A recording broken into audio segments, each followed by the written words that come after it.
360 travel services versus standalone products. That is going to be the topic of this first panel. Welcome. Good afternoon, Andrew and Xavier. How are you guys? We're great. Good afternoon, Enzo, Mark. Cool. So Thank let's you. do this. Before we start and jump into the hot topic, make a quick introduction yourself. Xavier, maybe you can start. Okay, thank you then for having me here.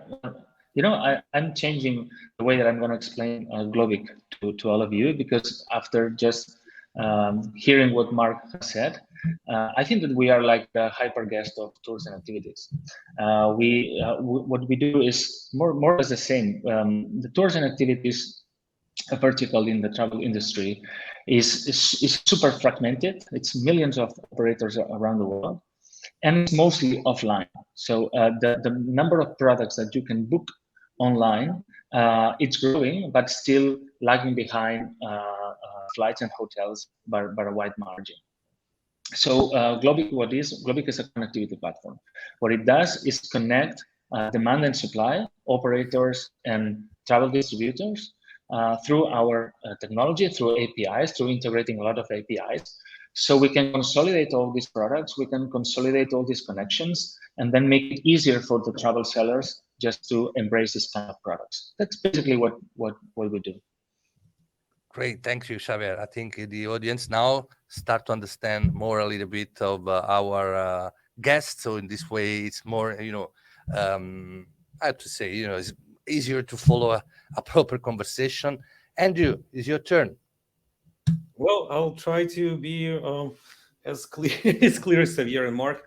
Gemonix is a little combination of a lot of different solutions and features, all of which are travel tech solutions.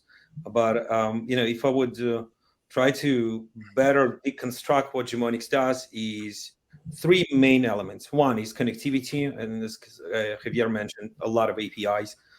So we aggregate hundreds of different connectivity providers from bed banks, OTAs, GDSs, and so on. Second is data normalization. So effectively speaking, beyond connectivity, what we do is map the data, map the content, map the rooms and the rates to make it all comparable. And third layer is revenue management. So effectively speaking, managing all that aggregated, unified rate feeds into a profitable and high margin performing product. So that combination, I think we're often like to be compared, and it's easiest for us always to say we're a little different than Travelgate because we do a more revenue management side, but we are less sophisticated than, let's say, Juniper, because we don't go into a full back office operating system and specialize only on hotel side. Great. So it's going to be very interesting, Mark, this conversation. Right. So from traditional brochure package tours to low-cost hotel and dynamic packaging solution, does current technology support the business client needs? So let me drive this first question to you, Xavier. From your point of view, what do you think is the current state of travel technology? When I say travel, I mean, of course, the demand side. Okay, from my point of view and the sector or the vertical that we work, we are still getting everyone connected. So the distribution, first it has to be online. If it's not an online distribution, it makes everything much more difficult. You cannot believe the number of Excel files, emails, and ways of manually sending manifests and these kind of things, just exchanging between sellers and providers in the industry still. So this is important, because if you don't have this real-time distribution, if you cannot use these tools that allows you to make dynamic packages, but you need it in real time for the pricing, for the availability, for all the product information. If you don't have it, I would say if you don't automate it, it's very difficult. So in our vertical, the state is, like I said before, maybe 10 years. 10 years difference with the hotels distribution, maybe 20 in terms of the flights distribution. So as an industry, we're getting there. There are also some initiatives to standardize those APIs. So the whole industry can get connected more easily. But still, it's a challenge. We think, at Globic, we think that what you do at destination, and I'm not saying that hotel is not important, of course, or all the flights, but what you do at destination is what defines your travel. When you come back from a travel experience, you explain to your friends, with your family, you explain what you have done, what you have experienced, what you have learned. So these products, what you do at destination, this is the most important. It's the best part of travel. And so, yeah, so in terms of how well developed it is, it's still a long way to go.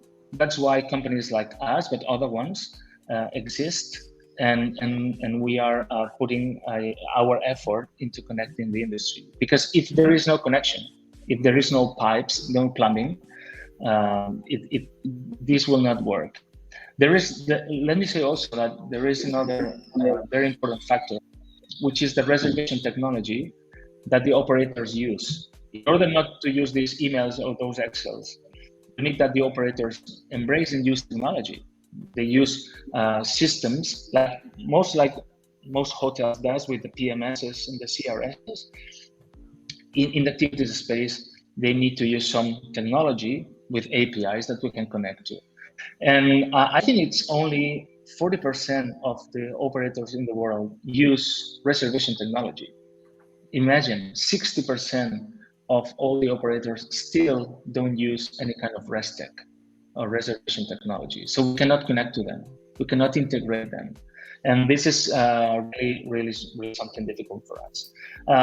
So I would say that the pace is picking up. So things are improving at a quick pace, but still a long way to go. So you said that 60% of travel demand are not properly using technology, especially when it comes to the booking, in order to automate process and get more fast data exchange, right?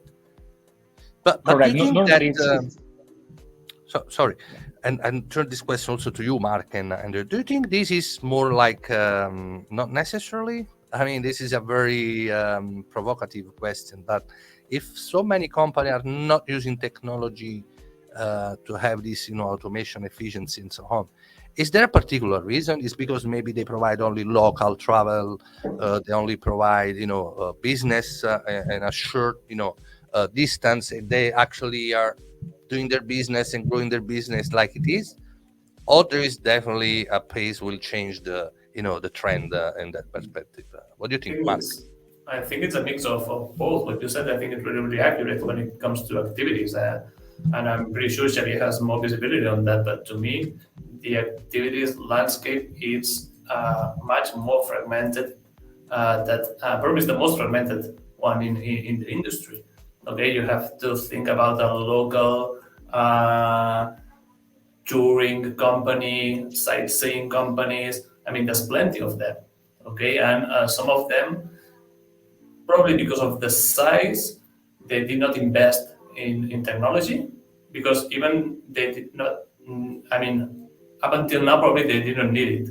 Okay, there was not a need from their side, as they were mainly relying on, sending their rates and inventory via Excel, PDF, wherever, okay, to the distributors, and the distributors were making the bookings. Okay, and I think that this is the main reason why it's still really fragmented. I think, if I might add to all of this, beyond fragmentation, I think, going to the topic and all it includes, right, the current state of adoption of travel technology, it's under-adopted, any of it. I mean, effectively speaking, there are a handful of companies that invest in technology. Expedia, great example, right? Booking, Google. Again, they're big, but they're getting bigger, and they're investing more and more as they succeed more and more.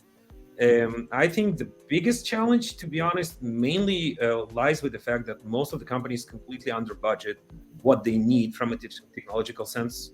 I think this is, we're doing, all of us involved in, I know Mark for 15 years almost.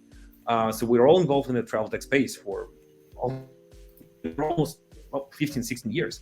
And I think companies need to start thinking seriously about technological investments. whether it's through internal outsourcing, working with vendors, etc. But it requires hundreds and millions and dozens of millions, depending on the size of the company and complexity of it. The ones that do that succeed. The ones that don't, they don't. And I think this is where this turning point is going to happen in the upcoming years, or 1 or 2 or 3 years. The underinvested companies going to get left behind if they have underdeveloped technologies. They cannot consume all the direct connectivity. Their business models no longer supportive or competitive. And I think it all ties together. Technology is there. Mark has great technology in HyperGuest, Gmonics. All speakers that were present, going to be present today and tomorrow, have great tech. But the demand, the 3,000 companies that control 90% of the distribution in our space, they need to know how to do and what to do with this technology. And I think we're all there wanting and willing to help, but sometimes it's so kind of, a lot of companies don't even have owners on the technology side to consume it. And and I think this is great initiative that we're having here in that discussion, specifically to bridge the gap between the business and technology as well, and help companies understand better what they can be doing by being exposed to different technologies and companies that they deliver. Interesting. There are I was also just, some. yeah, go ahead. Sorry, Xavier. Sorry, Enzo. No, I was saying that specifically for the productivity space, there are some. The situation is changing post-COVID because COVID enforced some timing for the entry, some features, some taking the data and track who is getting into your attraction or your tour, and this has enforced companies to embrace technology. And then there is another thing that or two things I would say. The first one is, with all this cloud solution and this software as a service model, it's much more easy for them just to use technology, easier than before. They don't have to just buy the system and get all these kind of difficult trainings in very large and non-UX friendly tools. Right now, all these cloud and software as a service are helping a lot just for them to implement these kind of technologies. And the second one is the behavior shifting. So the traveler wants to book this product in advance. So it's not like before, maybe that they will show up in the ticketing booth and they will buy a ticket, but they are planning in advance. They want to know, they want to make sure about the availability. Of course, the blockbusters. If you go to Eiffel Tower in Paris, London Eye in London, of course they have technology, and they have had technology for many years now. But when you look at all these small operators that they will need technology, like Andrew said. If they don't embrace technology, if they don't use technology, they will be out of the market, because other ones will distribute better. If they don't budget technology, I think this is one of the crucial elements here. Yeah, they need to buy it, effectively speaking. I mean, it doesn't come out of thin air. And I think this is where the two things usually conflict, right? Willingness to use new technology and new business models, and actually having budgets to consume that technology and convert this into consumer bookings. That's the other side. I mean, even if I'll put somebody with a great product with 50% profitability or profit margin on it, we've gotten into the business with car rentals, 12 years ago. And we've been doing the car aggregations, and we've been doing $100 a booking on top season, and it's great marginal product. Today, you don't have any brokers left. You have car rentals and Cartroller, and that's it. Nobody knows how to sell cars. And despite the last 2 years having huge demand in car rentals, nobody's done anything with this when I'm talking about top travel brands. So nobody really went at that and capitalized from consumer behavior. Those are opportunities. Some of them are tactical, some of them are long-term, and I completely agree. Creating a full journey of a customer when you have a captive consumer that converted through flight, through anything, and you're able to give them a full 360 experience through the planning, through the arrival, post, like in travel, post travel. The combination of all those $10, $5, $4, $10 represent massive opportunity, but you just gotta need to build the right app and the right funnel to communicate with the customer, with the traveler, and that's where that whole big opportunity becomes really, really important, it's probably easier than even trying to upsell in website. Okay. Interesting. Very Okay. interesting. And yeah. No, I was just I was going to add that sometimes when you see that you don't use this technology and you don't have the proper distribution, online distribution, you will be left out by the market. So if you don't have this kind of products, you all the companies like aggregate these contents and offer this 360, like maybe you Gmail does with all these APIs that you integrate. If you're not there, your product will not be sold. So it will be like compulsory. And that's why we're pushing this message every day to operators, to anyone that wants to sell the product, that they need to embrace these APIs. They need to get this connectivity ready so we can distribute their product. You know what I see. I talk now as a traveler. Okay, I give you my experience. I'm sure that anyone else has the same, more or less, especially when it comes to tours. Well, I'm coming from technology, of course, and I tend to book and search in advance what to do, even 3 months before I'm joining the destination, and search, best things to do and how to book them. In effect, the trick here is when you search those information online, it's a little bit chaotic. Okay, it's I don't know, maybe I'm wrong, but differently from the hotel, you have a very clear brand point of reference when you search some information, rates and availability, for example, Booking.com, Expedia. On top of that, when it comes to tools and activity, you have a great opportunity to search those information from different platforms. You also have a very great deal.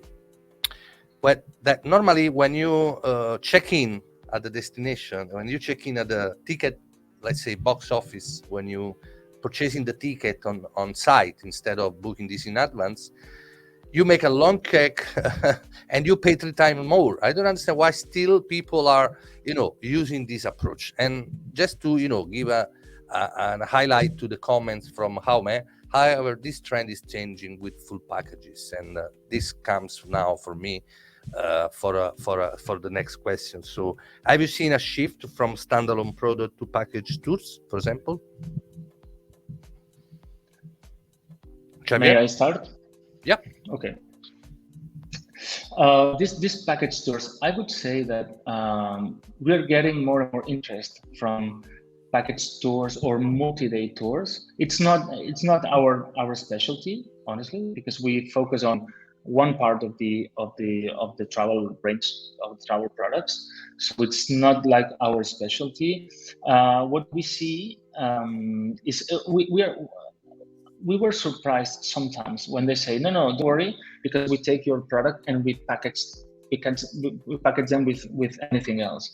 And honestly, my thinking was, okay, I think that more and more people want just to choose the flights, the hotels, and all the services on their own. And it seems that this is not the case. In a lot of times, a lot of occasions, that they want to just buy the package. So this is definitely something that we are seeing. But from the Globic perspective, we are just providing the product to the ones that make the package. So, but I would say that yes, that definitely this package thing it's picking up. That's our experience. What's your vision on that, Andrew? So I think when I gotten into the industry, it was tour operator business everywhere, right? You didn't really have FIT or it's all tour operators, and then they started selling standalone stuff over time, and then OTA evolved. But now I think this is where the market hasn't decided yet. Does it want to go back to 2015 or earlier era, or do they want to go and build the next decade of consumer-facing technology or consumer-facing travel products?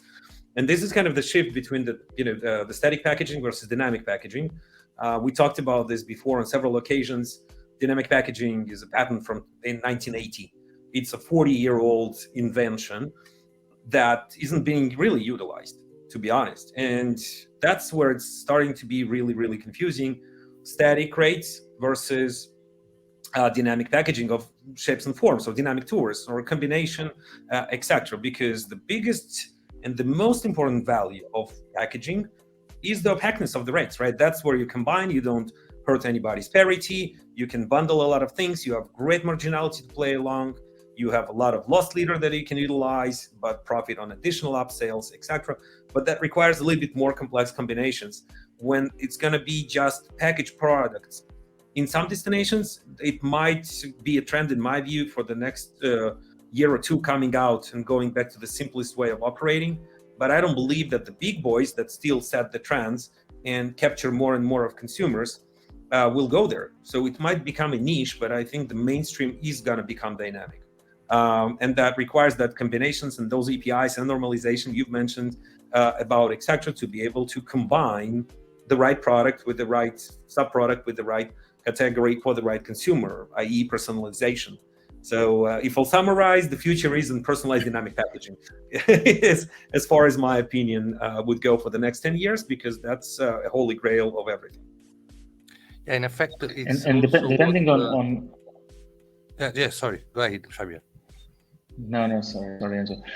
No, it also depends very much on the market. We have a good amount of experience working in China, and the Chinese consumer, it's all about packages. Not the classic 40 people group that moves along with the super standard package, but they have the technology, they have the way, they have the means just to do small groups, 9 people, 8 people. And they based on a basic standard package with options, then they tailor-made specifically to the group. So I would say that if they fit in a van, the minivan, if they fit in a minivan, and then they tweak the itinerary to suit their needs. So I guess also will depend on the market, but I guess also that the travel agents still exist for a reason, because they pick the best products and they make those packages. It's their role, I would say, because all the OTAs are basically technological companies that are connecting to APIs, and so they let the FITs, the traveler, choose what products they want to buy. But so yeah, it will be niche, but I think it will also. I think Xavier has some connectivity issue. Xavier? But I'll add, while we're waiting for him to zoom in, I think, when we're looking from the future of travel in this perspective, it's not going to be us, right? It's our kids and our kids' kids, if we're looking a little bit forward on this. And they're going to consume very differently than how we used to consume, even how we consume today. And, and that's going to be, I don't know, a completely personalized and digital and automated experience in this sense. If I'm looking globally, right, and I'm looking at US market, still biggest market in this sense. Europe, slightly different. Asia and China, I'm less familiar with those markets, I'll be honest. I know they're complex and they have a lot of own challenges, but I also understand the performance and financial performance of some of the OTAs and brands that don't go into complicating, they're covering the mainstream. And I think, companies need to be able to deal with the mainstream first and then cover niche capabilities later, because eventually it's easier to find consumers in bigger audiences, at least now. And I think that it's still so underserved that there's a lot of room to grow for all the OTAs. Each market has, between 10 to 20 to 30 big OTAs and brands that operate locally. There is so much room for them to capture. And again, we're working in the hospitality mainly, or hotels, same as HyperGuest, right? So effectively speaking, for us, no disrespect to booking guys if they are on the call, but in every market, booking is taking more and more share from a lot of those guys. And we're looking how they need or how they can be able to recapture market shares. And that's only through innovation and technology and coverage and rate and better marginality and lower costs, etc. The tech is there, as we started from the previous question. Somebody just needs to know how to put 1 + 1 + 1 + 1 for them, because we don't know their businesses, right? We can come as Globic, as Gmonix, and offer them a lot of solutions, but they need to know the problem they want to solve. And right now we're discussing there is a problem. It could have been better, but a lot of companies don't know what problem they would ideally solve, hence making it very difficult for them to consume technology in the first place. Great point. Great point. Right. So, what do you think, Mark? If we now give some, deeper understanding of Gmonix and Globic with a quick product pitch. Yeah, I think it's the right timing. So let's hear from Andrew Xavier or Andrew, Xavier. Whatever. No, I don't want to break the chain. Javier used to go like first, so yeah. Xavier, you go first. He's the owner. You can share your screen. Okay. Let's look at Nice Globic, move, what Andrew. the value proposition is, and ensure that the audience Right. is getting more understanding on that. Great. I'm sharing my screen now. Yes, we see your slides. Go ahead. Okay. Yeah, like I said, Globic is a platform. It's a B2B platform. It's all about connectivity. So what we do is we connect as much as we can all the big number of operators that exist in the vertical of tours, tickets, and attractions, and we connect them to anyone that may want to sell this kind of products. All right. So this is basically what we do. It's a connectivity platform. How we do that? We basically connect to 3 different entities. The first one is OTAs and aggregators. Here we have partners like Tickets.com, like Musement, like HotelBeds. So so we connect to them, and they bring us thousands of products that we can distribute directly to the travel distributors. The second one is channel managers. The channel manager industry is less well developed than in the case of the hotels. There are still 2 or 3 companies that act as a channel manager, and we are connected to them. This way we can get directly to the reservation systems of the operators, the reservation systems that we haven't had connected ourselves already. We like to say that we are like a channel manager of channel managers, if this exists. And the third one is we connect to reservation technologies. Just a quick fact, Xavier. Sorry to interrupt you. Are you changing the slide, or because we still see the first slide? Just to. Okay, you should see my second slide right now. No, we see only the first one. Okay. Yep. Has it changed right now? Yep. Okay, sorry, I don't know why that happened. I will leave it this way.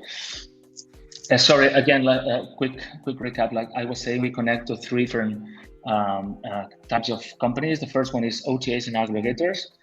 The second one is channel managers. So they allow us to connect to the reservation technology of the operators that we don't have direct connections. Like I said, we like to be perceived as a channel manager of channel managers. And the third one is the reservation technology of the operators. In this case, we connect directly to them, right? So those are some of the integrated partners that we have. People like Tickets, like Musement, HotelBeds, Living, Bocon, Fair Harbor. You can see a bunch of companies, and this is just a summary of the companies that we are connected to.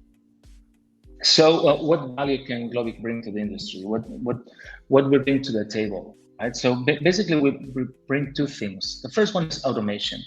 If you have already your contracts with suppliers, and right now all the booking, all the pricing is about emails, Excel files, and confirmation calls, and these kind of things. With Globic, you can connect directly with them. So through the APIs, the API hub that we are, you can get the pricing, the product information, the availability, and the booking all in real time. So we implement, I can say that we implement the contract that you already have, and maybe you're working with it manually. We implement this contract into our platform.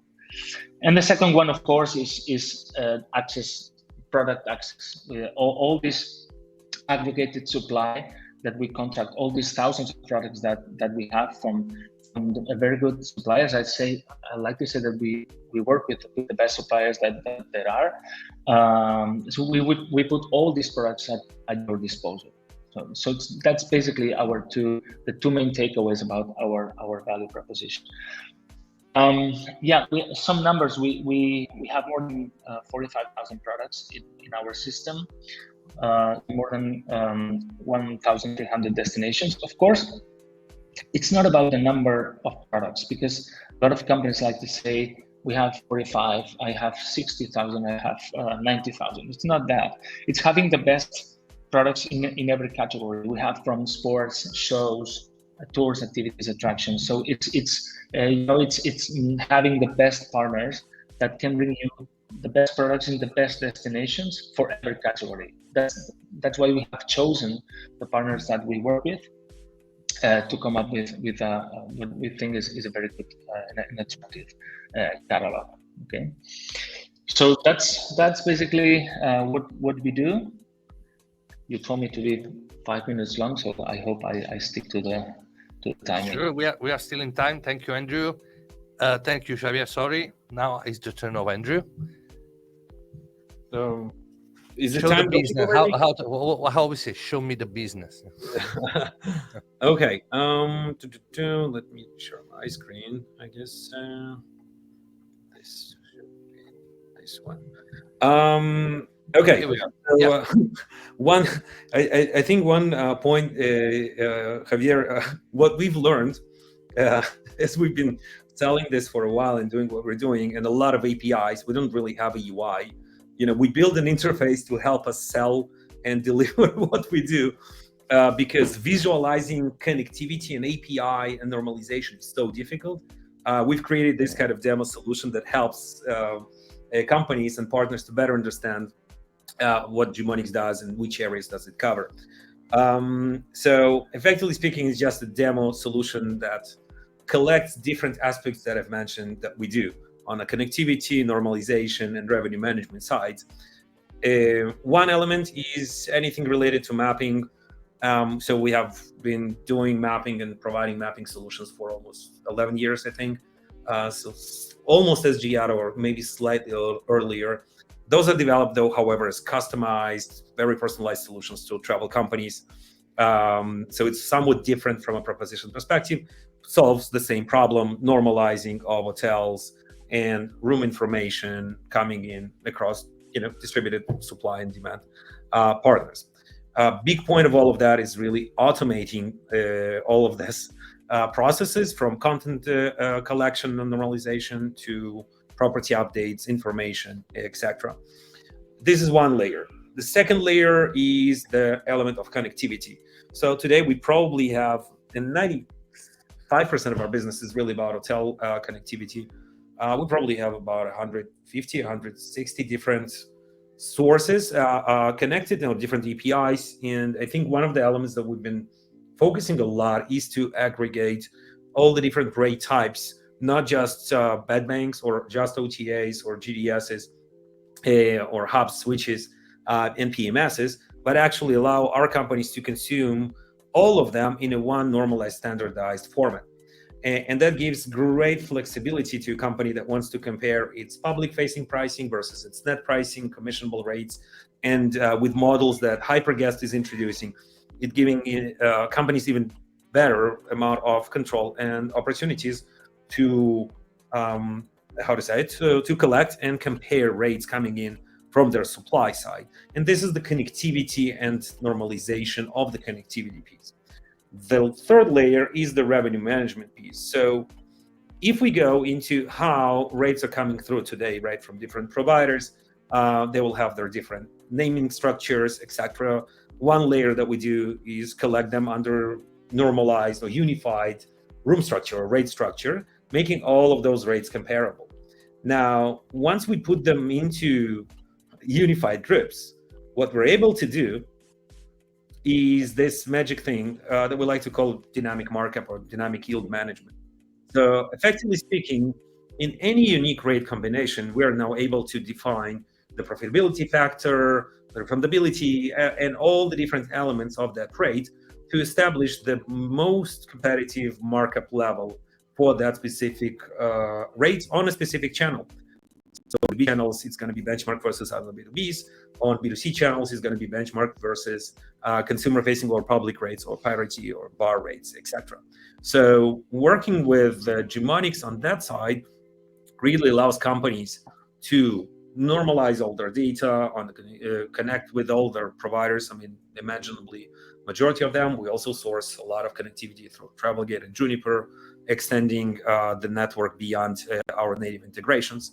And of course, the revenue management and yielding piece is incredibly important, because I think companies that have been working with us on this have shown pre-COVID. After COVID, things a little bit got skewed for everyone. But pre-COVID, they shown about 27% profit margins on hotel bookings. And this is possible because sometimes you sell at 40%, sometimes at 5%, but you're able to leverage every opportunity on every individual package or hotel room shown to a consumer or to another agent. So I think this is kind of our strongest value proposition, I would say, from a technological standpoint. And looping into a little future facing, what we started to work a lot. We talked about personalization and dynamic packaging as well. So we're starting to look into personalization domains and what we like to call attribute-based selling, kind of deconstructing the rate components into individual elements of it, from balcony to view to suites, etc., allowing to price differently or dynamically different rates that don't really have original attribute-based pricing. So you can upsell a suite instead of just giving this as a free option, as an OTA unrelated to the hotel year. So we like to invent some of those ideas and put them to test with our favorite OTAs and partners. Great.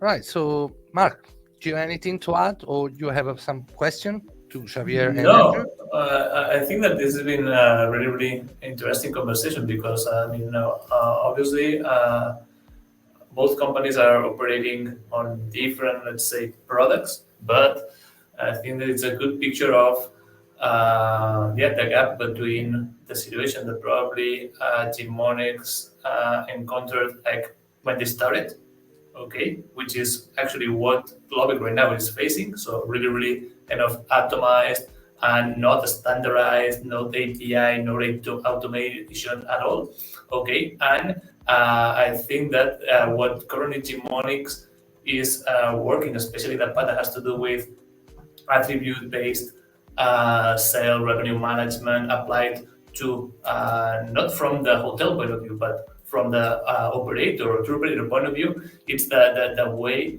that this part of the industry is going, and sooner or later, I'm pretty sure that also the tours and activity industry will go in that direction. It's just a matter of time and use of technology that they will be able to get there. If it worked for EasyJet, it will work for everybody. I think this is what we need to embrace, right? No, but I agree. In fact, I was going to say that all this sophistication, the mapping that you can see, all these things that Gmonics does, the tourist activities were not still there. So we are just plumbing, putting the pipes that to make this work, and then it will come for sure. But all this sophistication, it's still a long shot. You can find some duplicate products. It's very difficult to understand when a product is duplicate or not. The differences may be subtle between I don't know, Eiffel Tower second floor or Eiffel Tower second floor with restaurant or with a skip the line. These kind of things. We as an industry are still figuring this out. First, connectivity, and then we will start working on all these things. No, I completely agree with you. I think this is my dream. I like to smoke. I still cannot book hotels that have suites. I mean, or have balconies. Sorry, it's nobody has that option. Even Booking.com, I cannot just go somewhere and filter hotels that have balconies. And it's amazing. And this is where the gap is from a technological capabilities and utilization of that technology by companies. Whether it's, I'm not talking about just like what we do. In general, there are so many capabilities. They cost sometimes a lot, sometimes a little, really depends, but they're all factored in the business model. As the distribution is, right? Like everything is factored in. from a pricing perspective.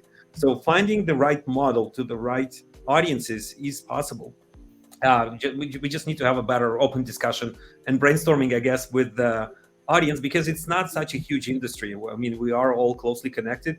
There is a few thousand of us that drive the majority of distribution, effectively speaking, and connecting the supply, the real supply, hoteliers and tour providers and activity providers to the end consumers. So there is the Google threat funnel, and then there is us. And I think having closer that communication and discussion on both sides can really find a lot of solutions, as well as lower the prices. Because when there is a bigger demand, you can actually lower the prices instead of raising them. Of course. I would say, just to summarize and close and wrap, it's all about bureaucracy and commercial. Sometimes those integration aspects. So I've been in this industry for 20 years, and I can tell you that a lot of the challenge I faced in this particular aspect, it was all about commercial and bureaucracy. Anyway, thank you, Andrew. Thank you, Xavier. Just a quick one, Xavier, how people can get in touch with you? Oh, they can get in touch with me on LinkedIn. They can search for Glovic, or they can search my name, and I'm on LinkedIn every day, so I will just connect with them. Right now we are on LinkedIn. Actually, we are streaming on LinkedIn. Yeah. Andrew, how people can get in touch with you? Well, hopefully majority or some of you I will see at ATM.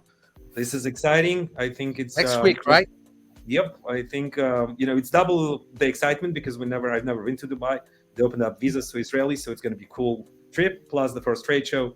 And I think a lot of our colleagues and friends are going to be there, because everybody's been waiting for, hopefully a long-term solution to, what has haunted us for the last couple of years and never to return. Other than that, it's Andrew at Gmonix.com or LinkedIn or Gmonix.com. I mean, cool. We'll All be right. glad. Thank you, guys.